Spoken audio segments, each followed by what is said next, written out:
Fala, meus queridos, tudo bem com vocês? Professor Diego na área. Vídeo de hoje vamos dar uma olhada na questão de número 103, fazer a análise completa dessa questão do Enem principal de 2020. Estamos diante, galera, de uma questão que envolve muitos aspectos químicos, mas também aspectos biológicos.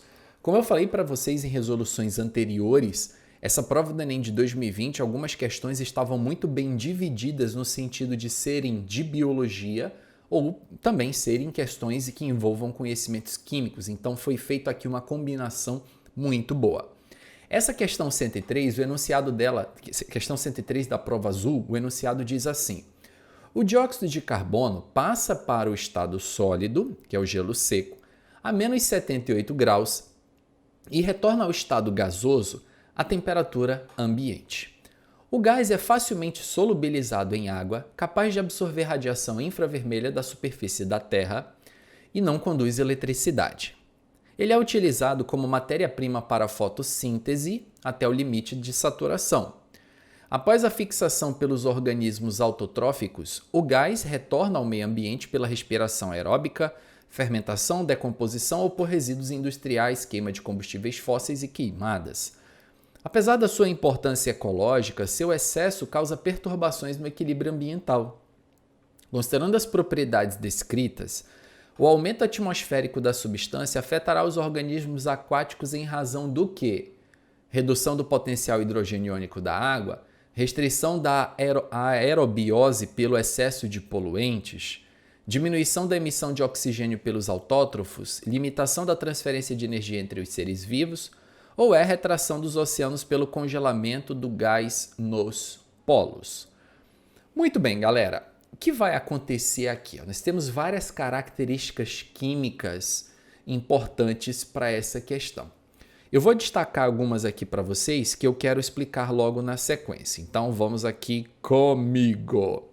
Primeiro, ele fala sobre a característica do gás carbônico quando no estado sólido sofrer o processo de sublimação, passa para o estado sólido, que é o gelo seco, a menos 78 graus e retorna ao estado gasoso à temperatura ambiente, quer dizer, ele sofre sublimação. O gás ele é facilmente solubilizado em água, facilmente solubilizado em água. Isso acontece, galera, em parte por quê? Porque o CO2 ele é um óxido ácido. Quando você joga ele na água, ele não somente se solubiliza na água, como reage com a água através de um equilíbrio químico que ocorre a produção de ácido carbônico, que é o H2CO3.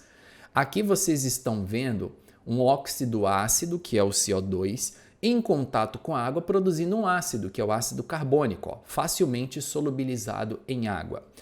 Ele continua aqui o enunciado dizendo: capaz de absorver radiação infravermelha, da superfície da Terra. Sabe o que isso aqui significa, gente? Vocês têm ideia do que isso aqui significa? Que ele é um gás de efeito estufa. Vou colocar bem aqui no cantinho para vocês anotarem, tá? Gás de estufa.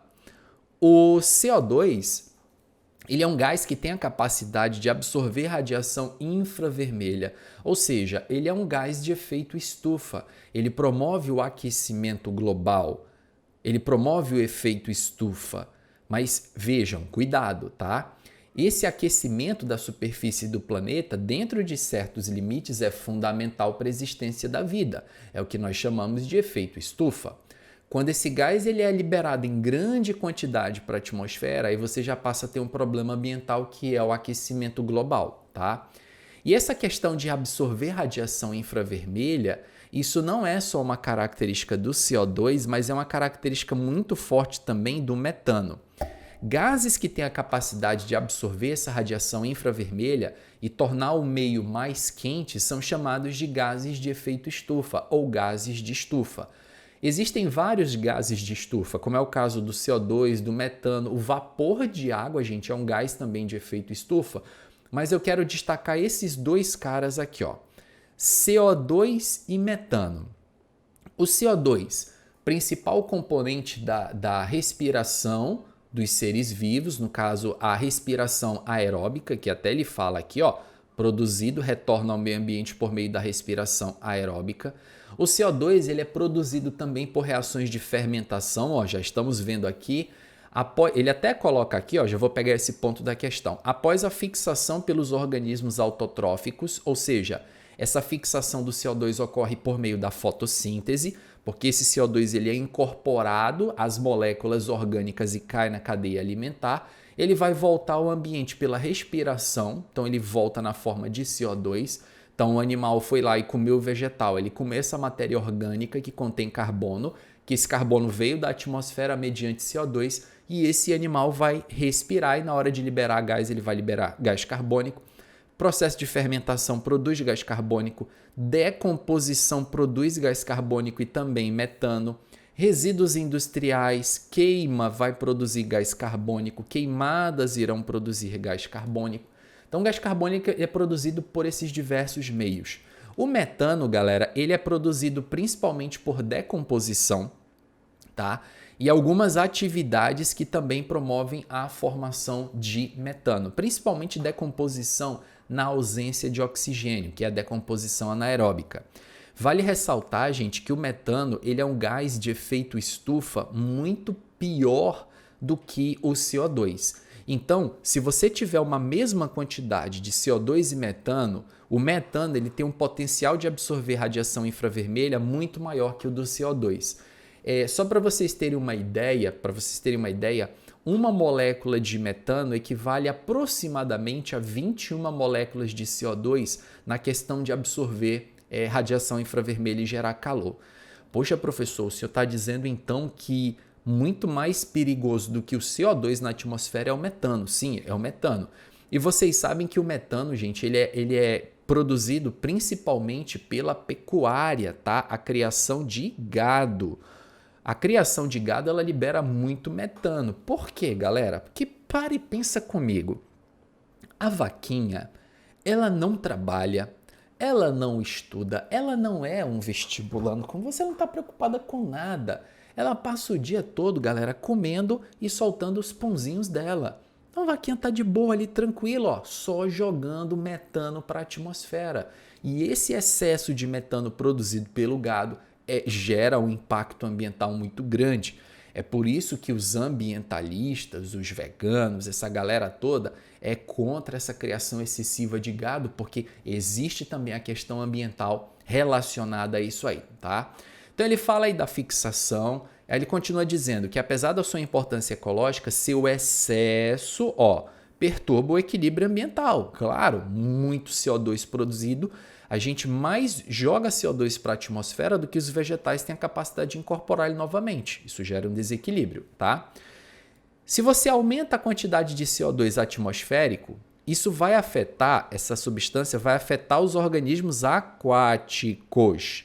Em razão de que a letra A, se você não prestou muita atenção, você provavelmente olhou para a letra A, potencial. Isso é uma questão de eletroquímica, potencial de redução, oxidação e tal. Só que vejam bem, galera, esse potencial não tem nada a ver com potencial de redução ou de oxidação.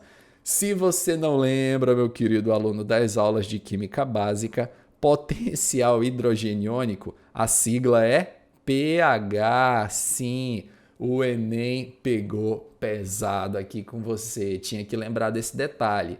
Olha como faz sentido agora quando eu substituo potencial hidrogeniônico por pH. Redução do pH da água. Claro, faz todo sentido. Redução do pH da água. Por quê? Porque o CO2 ele é um óxido de natureza ácida. E eu já falei para vocês em aulas anteriores, inclusive dessa sequência aqui do Enem de 2020, que quando esse gás... tá bem aqui, ó. Deixa eu falar aqui, ó. Eu ia repetir a informação, ó. Quando esse gás, que é um óxido ácido, interage com a água, ele produz um ácido, gera uma redução do pH. Então, letra A, ponto, tá? Restrição da aerobiose pelo excesso de poluentes. Galera, eu não tenho por que mentir para vocês, nem dar uma aqui de bonzão, mas essa questão ela tem muitos aspectos que envolvem a biologia. Não sei dizer para vocês aqui nessa letra B o que seria a aerobiose, e eu marcaria tranquilamente a letra A só de saber isso aqui, ó, o aspecto químico envolvido, tá bom? não sei informar para vocês o que é aerobiose, não vou ficar enrolando aqui, inventando, não sei, ponto, tá? Pelo excesso de poluentes, não sei se tem a ver, excesso de poluentes reduz a aerobiose, não sei dizer para vocês o que é isso. Essa letra C, galera, que envolve também um aspecto biológico, diminuição da emissão de oxigênio pelos autótrofos, não sei dizer para vocês se diminuiria, porque se os seres autótrofos estão incorporando mais CO2, teoricamente eles teriam que liberar mais oxigênio, mas aí cabe você ver um professor de biologia se isso é certo mesmo, se um vegetal quanto mais incorpora CO2, mais O2 ele vai liberar. Tem um aspecto biológico aí, como eu falei para vocês, não vou dar essa informação certa.